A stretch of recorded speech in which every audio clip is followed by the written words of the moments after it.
Good evening, everyone. Welcome back to our channel. I'm glad to see familiar faces here again, and for those of you just joining us, we upload new true crime stories daily exploring some of the most perplexing and heart-wrenching cases from around the world.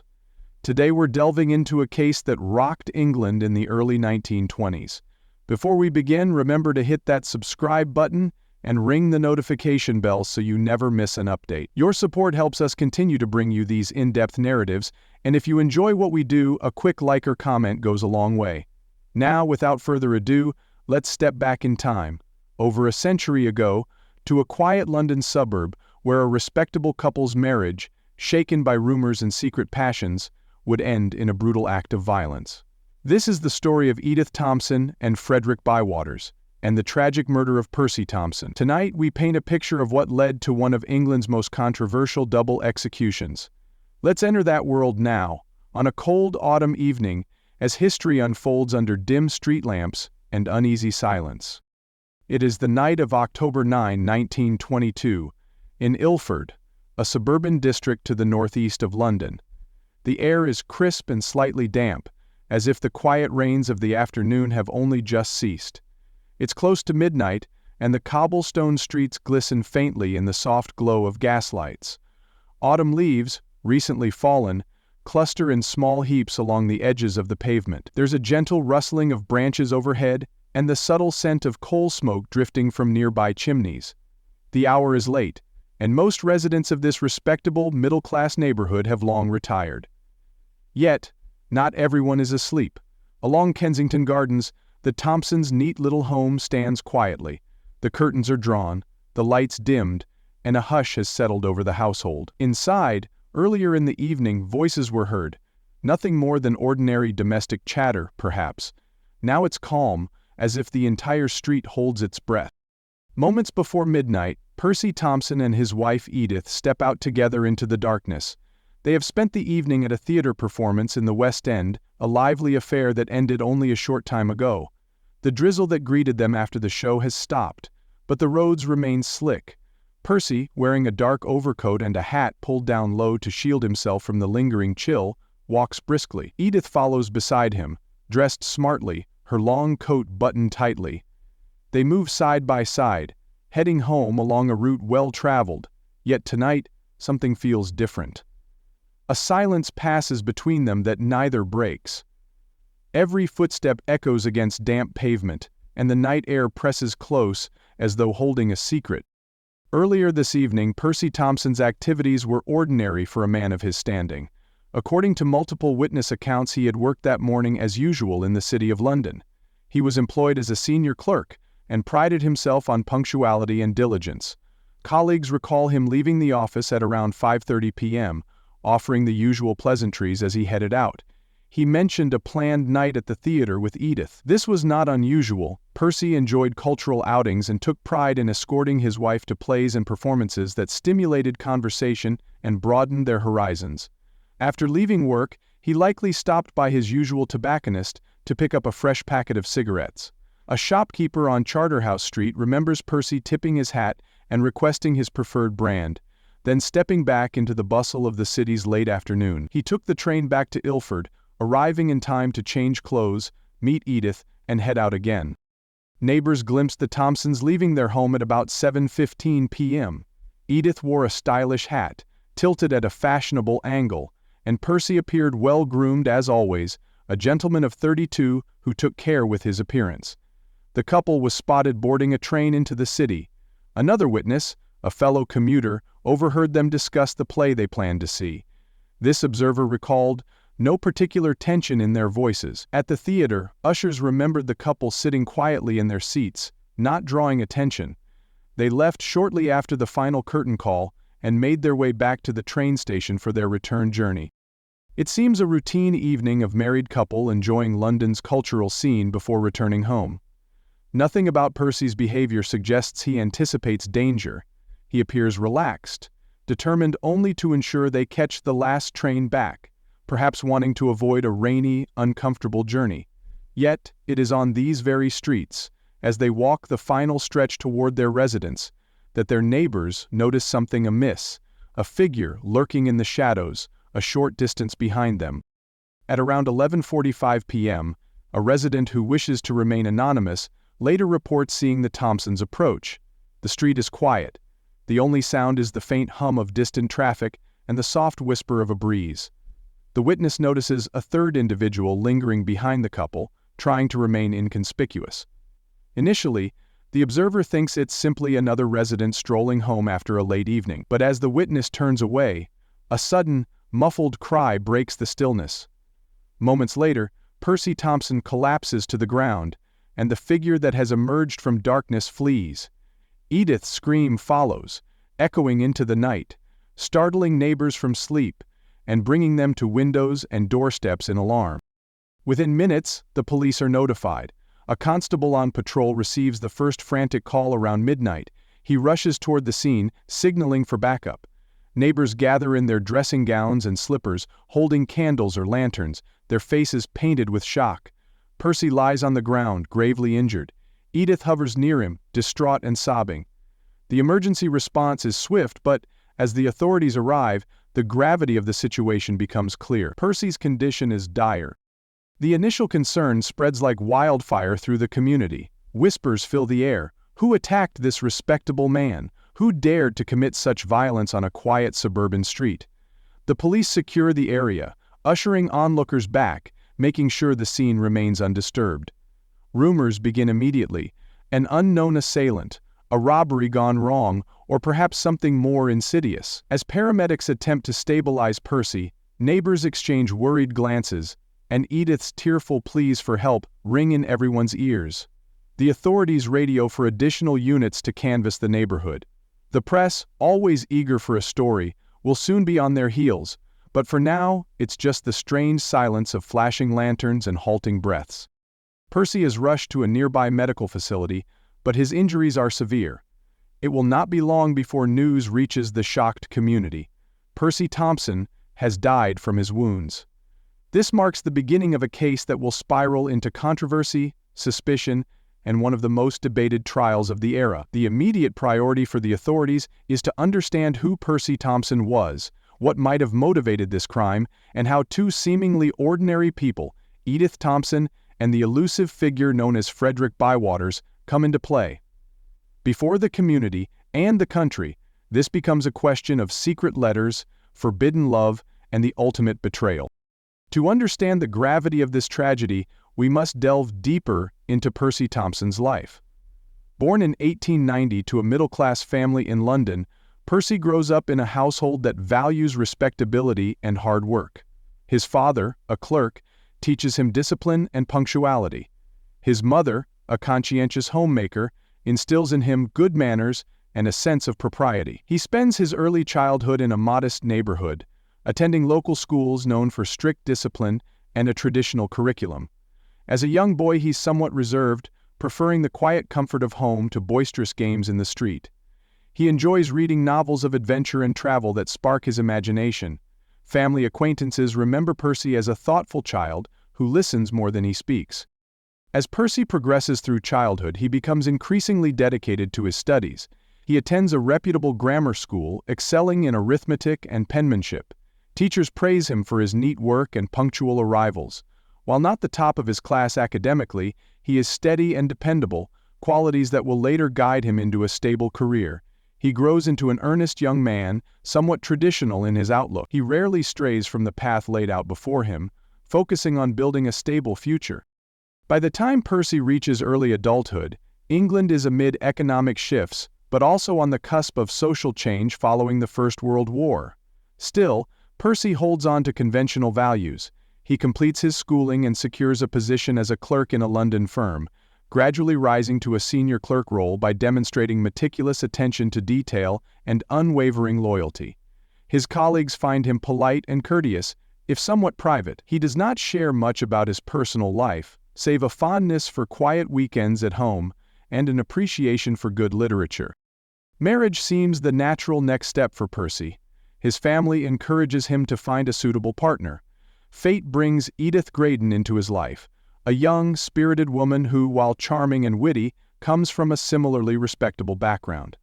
Edith appeals to Percy's desire for a stable home and he admires her sophistication and intelligence.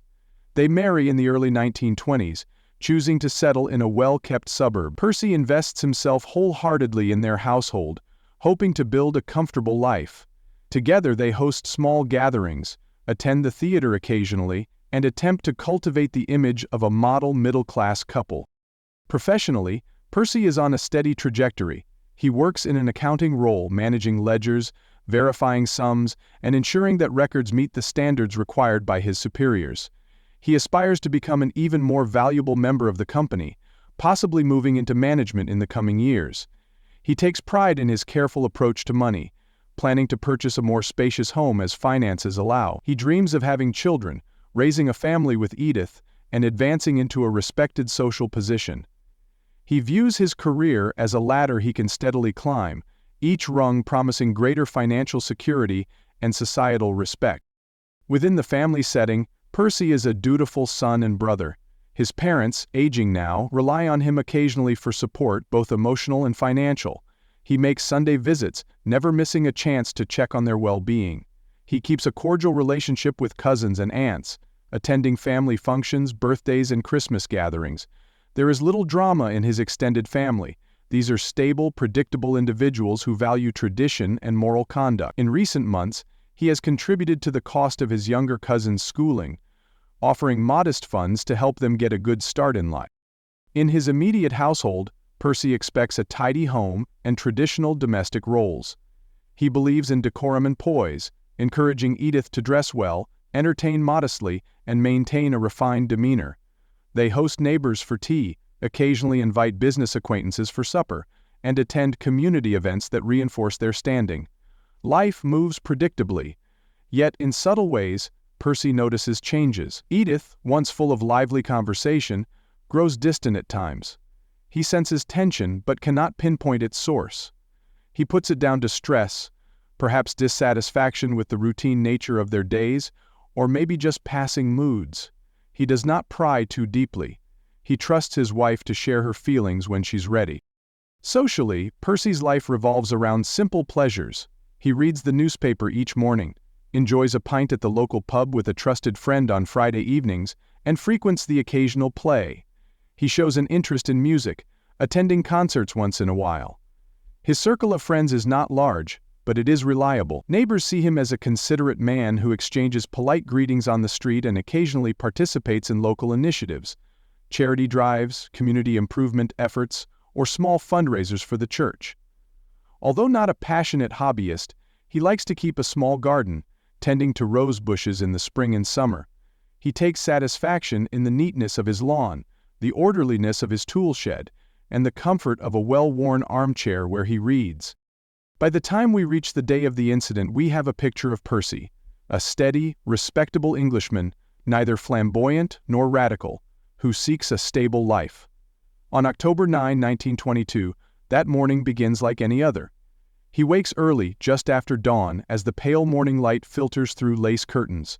The weather is overcast but dry at this hour, the promise of rain lingering in distant clouds. Edith is still in bed, and Percy prepares his usual breakfast: boiled egg, toast with butter, and tea. The aroma of toasted bread mingles with the faint scent of furniture polish from the night before. He tidies up a few loose papers on his desk, knots his tie carefully, and leaves the house around 8:15 a.m., nodding a farewell to a neighbor, taking out the rubbish. At the train station, the air is cool. He stands on the platform, briefcase in hand, checking his pocket watch to ensure the train arrives promptly. He boards, taking a seat by the window. The city drifts into view through smudged glass, brick facades, narrow lanes, and the rhythmic clatter of wheels on rails. After arriving in London proper around 9 a.m., he walks the short distance to his office. His workplace stands on a quiet street lined with offices and a small cafe that he sometimes visits.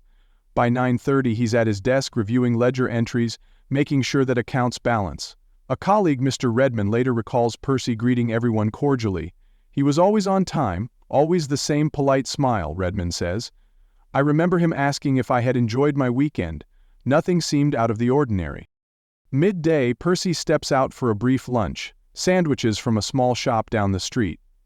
He returns to the office by 1 p.m., sifts through letters that have arrived, and writes a note to Edith mentioning the theater tickets they have arranged for the evening. He places the note in his inside jacket pocket, intending to show it to her when he returns home.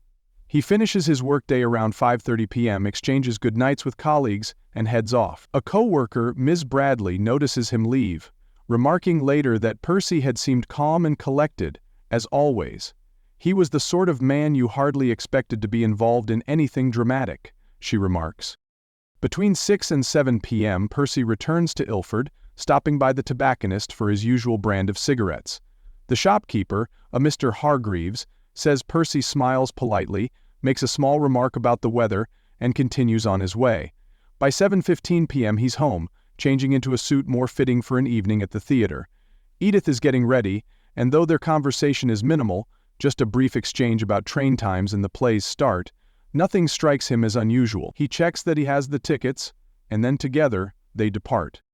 As they travel into London, Percy remains quietly optimistic about the evening. He does not notice anything suspicious. Edith seems composed, if somewhat distant. They attend the play, sharing a program, applauding politely. After the performance ends, they slip back into the London night, catching a train home. By 11:30 p.m., they are walking the familiar route along Kensington Gardens. The weather has turned damp, a fine mist settling on their coats. The street is sparsely lit, the silence profound. In these last minutes, neighbors who see them note no altercation. A lamplighter passing by about 10 minutes before the attack notes the couple walking side by side, Edith slightly ahead. He also remembers glimpsing another figure, but in poor light it's hard to say who it was. A few hundred yards away, a shopkeeper preparing to close his storefront hears hurried footsteps. These are small signs, subtle puzzle pieces that at the time raise no alarm, but will become crucial as police reconstruct the events. And then, it happens. The sudden confrontation, the gasp of shock, Percy's collapse, the final communications, Percy's last words, if any were uttered, are lost to time. As neighbors rush to the scene, Edith cries out for help. The authorities arrive swiftly. The community is jolted from its routine. Nothing prepares them for the violence that has disrupted their peaceful suburb, and as Percy is carried away, life as they know it has irreversibly changed. The police response is immediate and professional. Within minutes of receiving the call, Constable Evans arrives, shining a flashlight over the slick pavement, taking in the scene. Additional officers soon join, forming a perimeter. They interview stunned neighbors, noting names and addresses in small, leather-bound notebooks. An ambulance rattles up the street, and medical personnel kneel by Percy's side, examining his wounds under the flickering glow of portable lamps. Edith stands nearby, tearful and frantic, her voice trembling as she tries to explain what happened. Officers gently but firmly guide her aside, asking for a clear timeline. She is shaking, her words halting, as she describes a man emerging out of the darkness, the sudden struggle, the flash of a blade. She cannot or will not identify the killer just yet. A search team fans out into the shadows. They check alleyways, back gardens, and side streets for any sign of the perpetrator. It's dark, visibility poor, and the damp conditions help obscure footprints. Still, the police manage to find a discarded cap and a torn piece of cloth that might have come from the attacker's clothing. They mark these as potential evidence, wrapping them in paper to preserve their integrity. With no immediate suspect in custody, the authorities must rely on methodical police procedures to set the investigation in motion. Within hours, Percy's death is confirmed at the local infirmary. The police station receives the grim telegram: the victim has succumbed to his injuries. The case escalates to a full homicide investigation. The next day, detectives arrive at Kensington Gardens early in the morning, the sky still a flat gray. They cordon off the scene with rope, politely but firmly keeping onlookers at bay. Curious neighbors gather at a distance, whispering speculations. A photographer takes black and white images of the cobblestone where Percy fell, the angle of lamplight that might have allowed a glimpse of the attacker's face. The officers measure distances, note the direction of footprints, and take careful statements from anyone who saw or heard anything unusual. Physical evidence is limited. They have Percy's personal effects, a pocket watch that stopped at approximately 11:58 p.m., a handkerchief embroidered with initials, the theater tickets tucked inside his jacket. There are no definitive fingerprints at the scene. Police techniques for fingerprint collection are still rudimentary at this time, but one sharp-eyed constable notes signs of a scuffle, scrape marks on the pavement, a button that may have been torn from a jacket. All are collected and documented. Investigators also begin exploring digital forensics in a nascent form. More accurately, they review communication logs of telegraph messages sent that night. Although electronic communications are limited, they check telegram offices and postal records for any last-minute messages that might connect to the Thompsons. There's nothing immediately suspicious, but they remain thorough. They also inspect Edith's recent correspondences. Letters and notes found inside the Thompson household might yield insights. In the days following the murder, witness interviews continue. Neighbors describe what they saw or didn't see. Some report observing Edith talking to a younger man in the weeks preceding the murder, a man who walked briskly past her home on several occasions. Others mention reading newspaper accounts of a rumored affair, though these are merely whispers at this stage. Police focus on building a timeline, step by step. They have the victim's final day mapped out, but they need to understand who might have wanted Percy Thompson dead. The media jumps on the story quickly. By the morning after the murder, newspapers run headlines about the shocking crime in a respectable suburb. Journalists gather outside the Thompson residence, hoping for a statement. They question neighbors, printing speculative accounts. Did the wife know the murderer? Was this a robbery or something more personal? The public grows anxious. Letters to editors flood in, asking for swift justice. Some express sympathy for Edith, imagining her as an innocent victim of a random criminal. Others suspect a more sinister plot, fueled by rumors of a secret relationship that might have led to this deadly outcome. Edith's family appeals to the public for any information. They emphasize that Percy was a decent man who harmed no one, urging witnesses to come forward. Local church groups organize a candlelight vigil for Percy, praying for his soul and for justice. Community members start locking their doors earlier, worried that a killer roams free. The police release a statement urging calm and cooperation, assuring the public that they are working tirelessly. In the midst of all this, rumors swirl that Edith has been corresponding with a certain Frederick Bywaters, a younger man who once boarded with the Thompsons. Neighbors recall seeing him in the area. Their recollections paint him as charming, youthful, and perhaps too friendly with Edith. As the investigation deepens, detectives focus on Bywaters. They discover he is missing from his usual haunts. The pattern begins to emerge. This may not have been random at all. As investigators work through the evidence, they consult official reports and legal documents to confirm key details. They speak to those who knew Bywaters, unearthing information on his background and character. With community engagement, they encourage anyone who saw him on the night of the murder to speak up. Slowly, the puzzle pieces form a picture of a love affair gone disastrously wrong. Pressure mounts on law enforcement to produce results. The community demands an arrest. One must imagine the strain on investigators. They must remain impartial and methodical, ensuring no mistakes will compromise the case. This involves expert consultations. Pathologists examine Percy's wounds, concluding the attack was sudden and fatal, suggesting a personal motive. As weeks turn into months, the police narrow their focus, analyzing every scrap of evidence that might identify the murderer. A critical breakthrough occurs when they find a series of letters written by Edith to Frederick.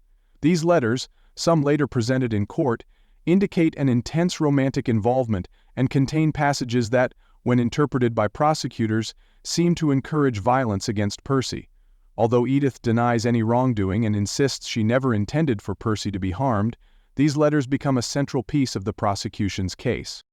Investigators uncover details about Frederick Bywaters.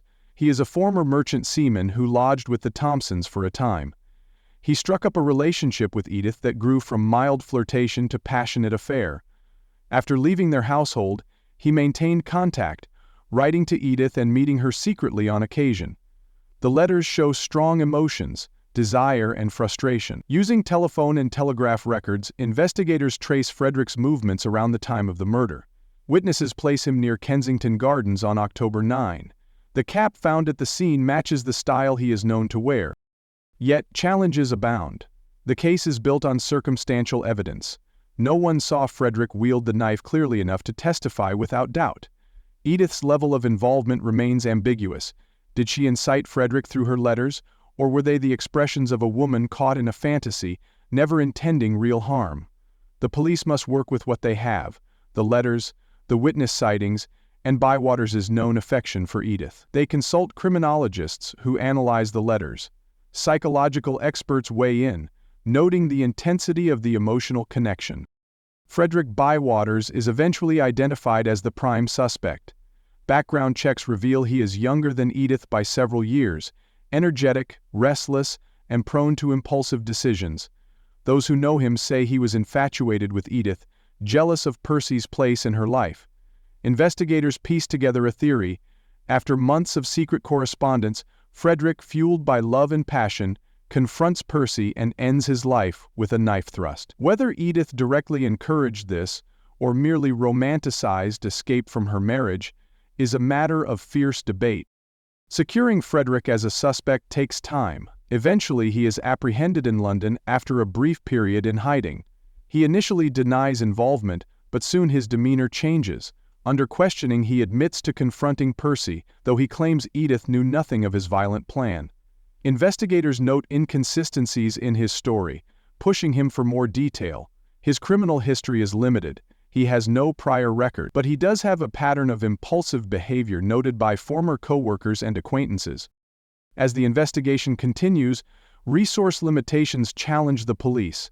Techniques for DNA analysis or modern forensic methods do not exist.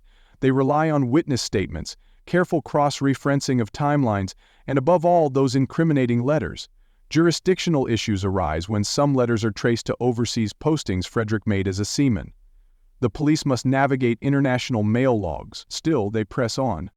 Prosecutors and detectives collaborate, building a strong case. The narrative they present: Edith Thompson, unhappy in her marriage, fueled Frederick's jealousy, expressing a desire, if only in fantasy, to be rid of her husband. Frederick, impassioned and desperate, took it upon himself to carry out her imagined wish. Both become entangled in the crime of Percy's murder. The perpetrator's profile emerges slowly. Frederick Bywaters comes from a modest background, born in 1902, raised in a working-class district of London. His education is basic, and at a young age he sought adventure at sea. Employers remember him as hard-working but easily bored. He formed only a handful of close friendships, often preferring the company of Edith to that of his peers. If he planned the murder, he did so without sophisticated strategy. His actions seem impulsive and fueled by emotion.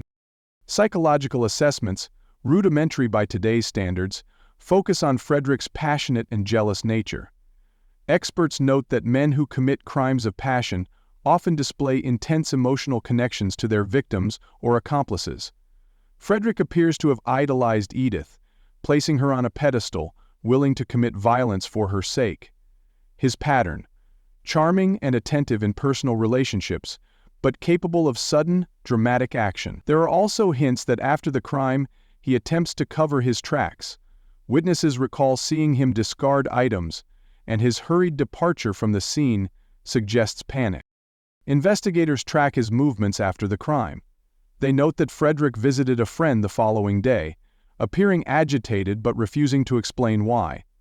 He avoids Edith's neighborhood, perhaps fearing capture. He sends no letters after the murder, a break in the established pattern of communication that investigators find telling. His digital footprint, limited in this era, is essentially non-existent, but the postal trail left behind in his letters to Edith forms the backbone of the case against him. When the police finally arrest Frederick and charge him with murder, Edith is also taken into custody as an accessory. The arrest occurs at dawn on a chilly morning in November 1922. Frederick attempts to maintain composure while Edith breaks down in tears. The booking process is straightforward. Their names and details are recorded, personal items confiscated, and they are placed in separate holding cells. Edith's initial hearings involve her denying any active role. Frederick tries to shoulder the blame, stating that Edith never explicitly asked him to kill Percy. During pre-trial proceedings, their legal representatives argue fiercely. Edith's lawyers attempt to highlight the absence of direct instruction for murder in her letters. Frederick's counsel tries to lessen his responsibility by claiming temporary insanity or extreme emotional disturbance. Still, the Crown presses forward, confident that the letters show a conspiracy, even if indirect, to remove Percy from the picture. As the trial opens in December 1922, it attracts massive public attention. The courtroom is packed. Journalists scramble for vantage points, noting every facial expression. The judge, robed and stern, calls for order. Prosecutors present the letters as key evidence. Some passages include Edith's romantic fantasies about a life without Percy. A handwriting expert confirms the authenticity of the letters. Witnesses testify seeing Frederick near the Thompson home. The medical examiner details the fatal wounds. The defense tries to portray Edith as a flighty romantic, never serious about murder, and Frederick as a young man driven mad by passion, not a cold-blooded killer. Expert witnesses weigh in. A psychiatrist testifies about crimes of passion and the influence of a dominant partner. But the jury sees how carefully prosecutors have laid out the timeline in the letter's content. Over the course of the trial, tension builds. Newspapers release daily reports, and the public debates the case fervently. Many sympathize with Percy, the true victim. Others feel sorry for Edith, believing she never intended this outcome. Still, the law is strict, and the jury must consider the evidence as presented. After days of deliberation, the jury returns a verdict. Both Edith Thompson and Frederick Bywaters are found guilty of murder. The pronouncement stuns some observers. Edith sobs, pleading her innocence. Frederick lowers his head. The judge imposes the ultimate penalty, death by hanging. The severity of this sentence ignites controversy. Many argue that Edith never physically committed the crime, that her role was purely emotional or indirect, yet the court finds her letters enough to prove incitement. In January 1923, the sentences are carried out. Edith and Frederick meet their end at the gallows, a tragic conclusion that leaves England shaken. The aftermath is profound. Edith's family is devastated, struggling with grief and shame. They question every moment leading up to the tragedy. Could they have intervened? Could they have understood her internal turmoil better? The emotional consequences ripple outward. Percy's relatives mourn a life cut short, lamenting how a once peaceful existence ended in violence and scandal. They must rebuild their lives without him, adjusting financially and emotionally. They rely on one another, forming a close, connected support system, sharing memories, and slowly learning to cope with loss. For the broader community, this case changes attitudes. In Ilford, neighbors talk about it for years. Some launch local initiatives focused on domestic harmony, encouraging couples to seek counseling rather than letting dissatisfaction fester. Others volunteer at support groups for victims of domestic violence. The community organizes memorial events to remember Percy and campaigns for better street lighting and improved policing, believing that if the attacker had been deterred by brighter lights or more patrols, perhaps Percy would still be alive. On a national level, the controversy spurs debates about women's criminal responsibility, the interpretation of incitement, and the capital punishment system. Some parliamentarians call for reforms, urging legal reviews of how evidence is interpreted in cases of alleged incitement. Although these legislative changes are slow in coming, the case remains a touchstone in discussions about the fairness of the death penalty and the role of emotional influence in violent crimes. Over time, the story of Edith Thompson and Frederick Bywaters is retold in newspapers, books, and academic studies. It becomes a historical case that legal scholars analyze to understand how societal norms influence jury decisions. Policymakers cite it when considering reforms. Advocacy groups highlight the need for clearer distinctions between direct participation in a crime and emotional manipulation. If any positive legacy emerges, it's the heightened awareness around domestic issues and the importance of communication and legal clarity. Today we reflect on what this case implies. It shows how hidden emotions, jealousy, resentment, longing, can grow into lethal forces when left unchecked. It demonstrates that a community's tranquility can be shattered in an instant, leaving questions that span decades.